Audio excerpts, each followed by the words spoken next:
Balik lagi dalam pembelajaran open learning. Jadi pada sesi kali ini saya akan menjelaskan materi penilaian investasi pada aktiva tetap.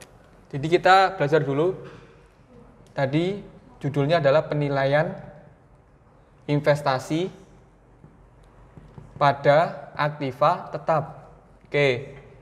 Jadi di sini saya mau mereview ulang dulu pada teman-teman. Sebenarnya kita belajar lagi investasi dan aktiva tetap. Investasi sendiri kan teman-teman sudah pernah pelajari di manajemen keuangan ataupun di TPAI, matkul TPAI, teori portofolio investasi. Investasi adalah biaya yang dikeluarkan seseorang ataupun perusahaan untuk mendapatkan laba yang diharapkan di masa yang akan datang. Jadi itu secara umumnya adalah investasi. Nah, aktiva tetap sendiri itu adalah aset. Ini sebenarnya apa sih aktiva tetap itu?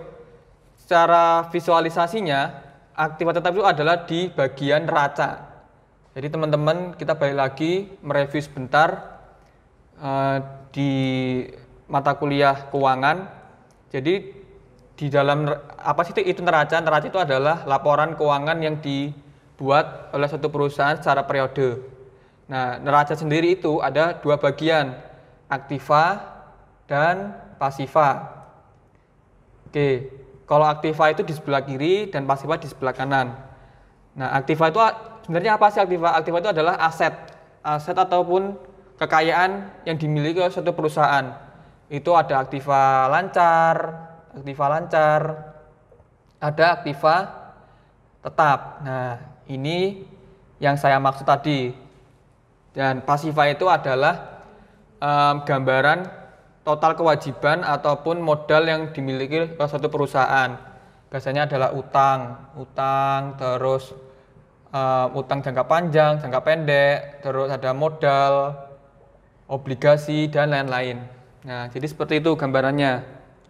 Nah, aktiva tetap sendiri itu adalah transaksi yang dikeluarkan oleh suatu perusahaan tetapi memakan waktu lebih dari 1 tahun. Kalau aktiva lancar itu dia kurang dari 1 tahun. Contohnya apa sih? Aktiva lancar itu contohnya di dalam neraca itu biasanya kas, piutang, dan persediaan. Nah, ini kan selalu transaksinya kan tidak lebih dari 1 tahun transaksinya. Nah, sedangkan aktiva tetap ini yang biasanya jangkanya lama, agak lama sedikit pencairannya ataupun transaksinya. Itu contohnya adalah gedung, tanah, peralatan, dan lain-lain. Nah, jadi setelah kita sudah mempelajari apa itu aktiva tetap dan investasi, nah di dalam bab ini keputusan penilaian investasi pada aktiva tetap ini tidaklah gampang atau tidaklah mudah untuk perusahaan untuk membuat penilaian investasi karena ini menyangkut dengan dana yang cukup besar yang harus dikeluarkan oleh suatu perusahaan dan tentu dana itu harus berorientasi pada jangka panjang atau long term. Jadi investasi yang diharapkan dari suatu investasi ini bisa jangka panjang. Contohnya seperti apa sih? Oke, contohnya misalnya seperti ini. Ini misalnya perusahaan A. Dia mau investasi misal kamera digital. Nah, di dalam menentukan keputusan investasi pada aktiva tetap ini atau peralatan ini kan termasuk peralatan. Nah, biasanya perusahaan tidak semerta-merta menentukan investasi yang ditetapkan. Misalnya dia tidak semerta-merta memilih merek A ataupun merek B dari suatu kamera. Jadi biasanya perusahaan akan mengevaluasi dulu keputusan investasinya dari sisi finansial, dari sisi benefit kamera ini untuk kebutuhan perusahaannya dan lain-lain. Jadi dalam gambaran prakteknya seperti itu. Jadi gambaran prakteknya seperti itu. Nah, sekarang kita akan belajar bagaimana perusahaan itu mengevaluasi dari sisi finansial. Jadi karena tadi sudah diputuskan, semisal perusahaan sudah memutuskan keputusan investasi kamera ini. Nah, biasanya perusahaan ini akan melakukan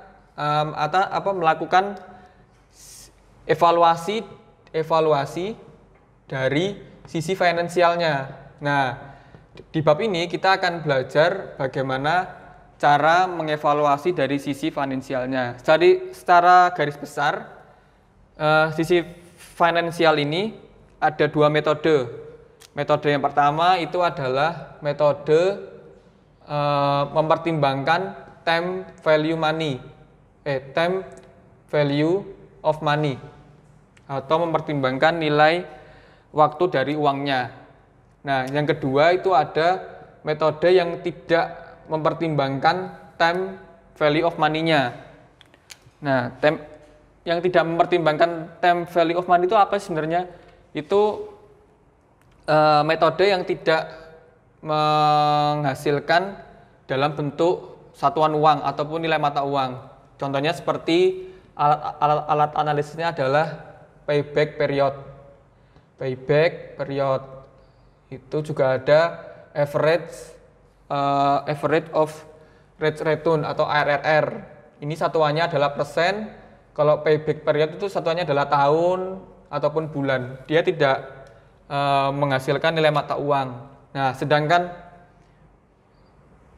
tadi yang payback period dan ARR itu adalah yang tidak memperhatikan nilai mata uangnya. Nah, sedangkan yang memperhatikan nilai mata uangnya atau memperhatikan time value of money-nya itu menggunakan NPV, rumus NPV, terus rumus IRR, dan lain-lain yang ada di buku. Oke, untuk penjelasan mengenai bab ataupun materi penilaian investasi pada aktiva tetap ini saya rasa cukup. Untuk lebih lanjutnya nanti teman-teman akan belajar menyelesaikan kasus yang ada di buku dengan judul kasus Mevatek yang ada di bab penilaian investasi dan aktiva tetap. Selamat belajar, terima kasih. Sekian, wassalamualaikum warahmatullahi wabarakatuh.